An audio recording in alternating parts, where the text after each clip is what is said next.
Magandang araw po sa lahat. Since Saturday po ngayon at syempre wala tayong pasok sa office, family day muna tayo. This time, we will showcase some recommended ornamental plants and trees to beautify our lawn and backyards. So welcome po kayo sa aming abang tahanan. At sana tapusin po natin ang video na ito at sana ay may naibahagi po ako sa inyo ukol sa pagpapaganda ng ating mga bakuran.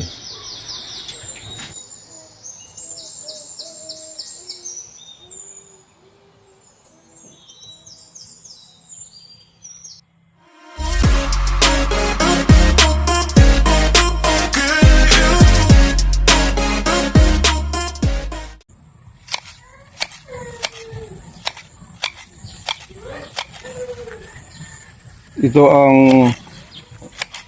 technique para ma-shape natin yung Eugenia plant. Maganda dito sa Eugenia kasi pag exposed sa araw ay gumagandang kulay niya, nagiging pula.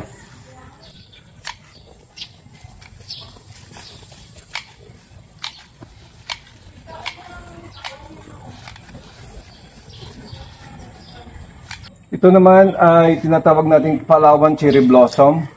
Dalawa ang sa akin ito na binili ko pa sa Palawan at a worth of 350 yung 1 foot ng taas niya. So ito po ay maihahalin tulad natin sa Sakura tree ng Japan. Yung namumulaklak, yung kahoy na yon. Makikita natin doon sa Japan. Dito sa Pilipinas, mayroon din tayo na tawag nating Palawan Cherry Blossom. So ito na sa akin, medyo mataas na, nasa 6 feet na. Dalawa po tayo mayroon nito. Tinatawag ko itong Palawan Cherry Blossoms. Ito naman ay tinatawag na rin foxtail. Palm tree din ito. Pero usually ito makikita sa mga magagandang mga bahay. So, nung bata pa siya, ito pa lang yung mga dahon niya. Pag malaki na siya, nagiging parang buntot ng ng fox. So, ginawa ko tinabi kong tatlo sa front ng bahay para maganda pag lumaki sila, tabi-tabi silang tatlo. So, foxtail po ito na nilapit ko sila para sa front ng bahay. Ito naman po, sa harap ng bahay ko, mayroon po akong 3 rubber tree. Ito pong isa ay pinutol ko po dito sa ibabaw para hindi siya masyadong tumaas. At saka mamarkot ko po lahat yan para mapoprone. Kailangan i-prone lang lahat ng mga sanga para magiging bonsai type. No? Ito ay burgundy na rubber tree. At pihadong lalaki ito balang araw. So, hindi ko naman ito palalakihin masyado. Puputulin ko din ito pag lumaki na siya masyado. For the meantime, ornamental muna siya sa harap ng bahay. 3 po ang aking rubber tree. Isang tineki, isang burgundy, at isang lemon lime. Okay. Ito naman po ay ang lemon lime ko. Rubber tree din po ito. So, mataas na po siya. No? Almost 1 year na ito. So, pinutol ko rin doon sa dulo para hindi siya masyadong tumaas kasi malaking kahoy po ang rubber tree. For the meantime lang po ito, papalitan ko rin po ito ng apples. Maganda siyang ornamental pero kailangan makontrol yung growth niya.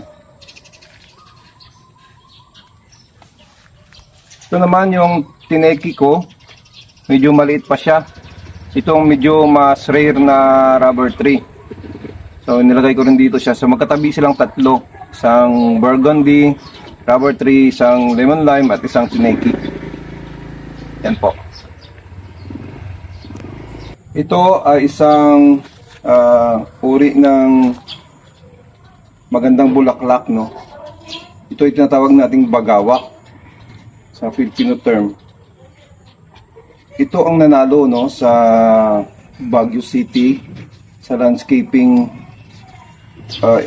competition doon, at isa ito sa nagpapa-highlight So, ang mahal nito is, ang isang pot nito ay nagre-range ng not less than 1,000 pesos. So, mayroon tayo dito isa. So, mahirap ito patubuin. Kailangan natin talagang itong markutin. Bagawak po, ito po ay isang rare na halaman na makikita sa ating mga bakuran.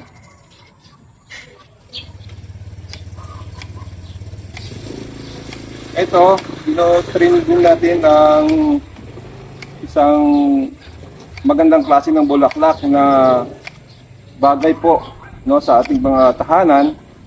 Ito po ay tinatawag na silver button, no? Mahirap din po itong patubuin.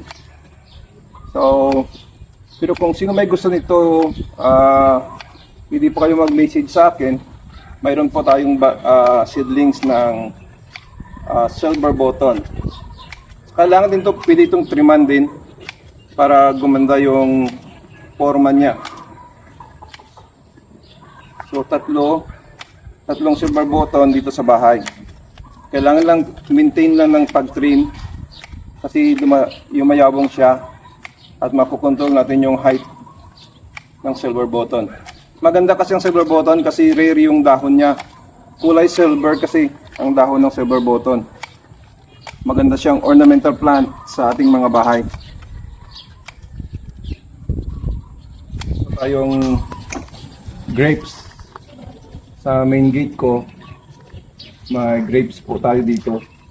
So pinuputulan po natin ng mga excess na sanga.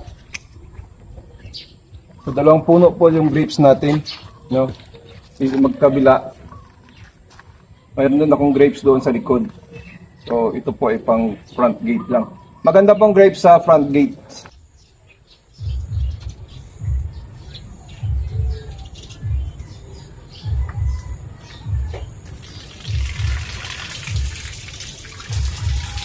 Ito po isa sa mga DIY ko na tropical type na bathroom. Native po ang concept niya, bulo po, tsaka umaagos po yung tubig sa kawayan. For may ano po ito, secret close and open. At may mga tanim po siya dito sa loob. Po pang backyard na design ko po.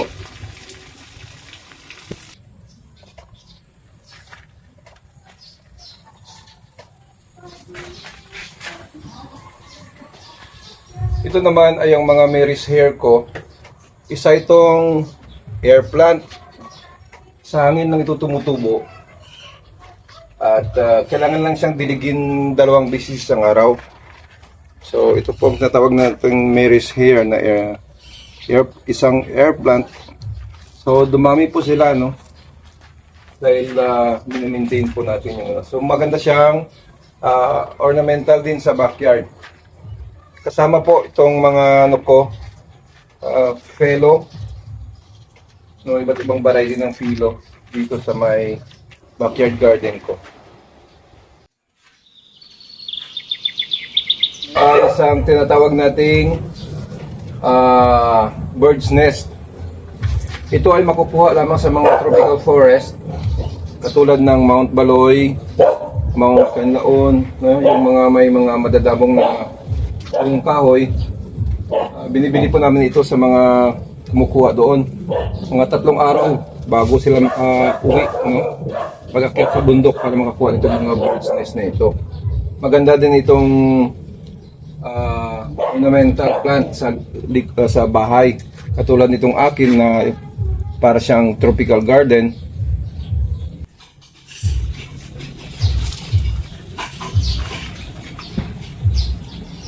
Dito po sa tinatawag nating bird's nest, ito po ang spores niya.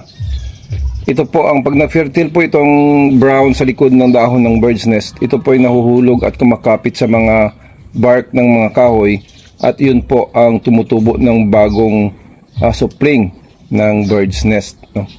So ito po yung fertile spores niya. Dito po yung binhi ng bird's nest. Ito yung sinasabi kong apple tree na so masyado na siyang mataas at saka madami na siyang branches. Yung sa mga hindi naniniwala po na tumutubo yung apple tree dito sa Pilipinas, ito po yung apple tree na main mother apple tree ko at mataas na siya ng almost nasa 10 feet na. So ito po, kung gusto pong kumuha, mag-avail ng seedlings ng apple tree, i-message nyo lang po ako. Mayroon po tayong mga seedlings ng apple tree. At ito po, sigurado po kung tutubo ang apple tree dito sa Pilipinas. Ito naman po yung ugat na ng ating grapes. May grape orchard po tayo dito sa likod ng bahay. Almost 1 year na itong grapes na ito. Ganito nakalaki yung niya, yung main branch niya. Ito napakalabong yung mga grapes natin na bali. Tatlong puno po ito nakakabit dito sa orchard na ito. So, ito pong grape orchard natin.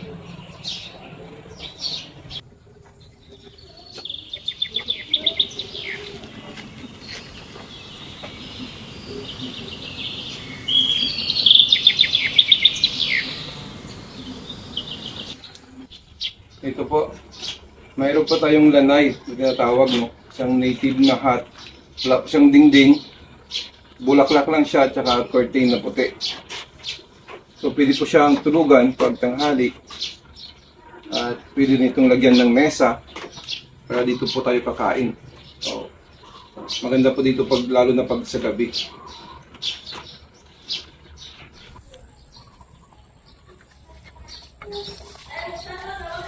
So, hanggang dito na lamang po yung vlog natin ngayong araw. Sana may natutunan kayong magagandang idea kung paano at anong malaman ang dapat magandang itanim sa ating backyard. So, please subscribe and share Ben Cares Vlog dahil marami pa tayong tutulungan sa mga kapwa natin. Subscribe po, Ben Cares Vlog. Maraming salamat.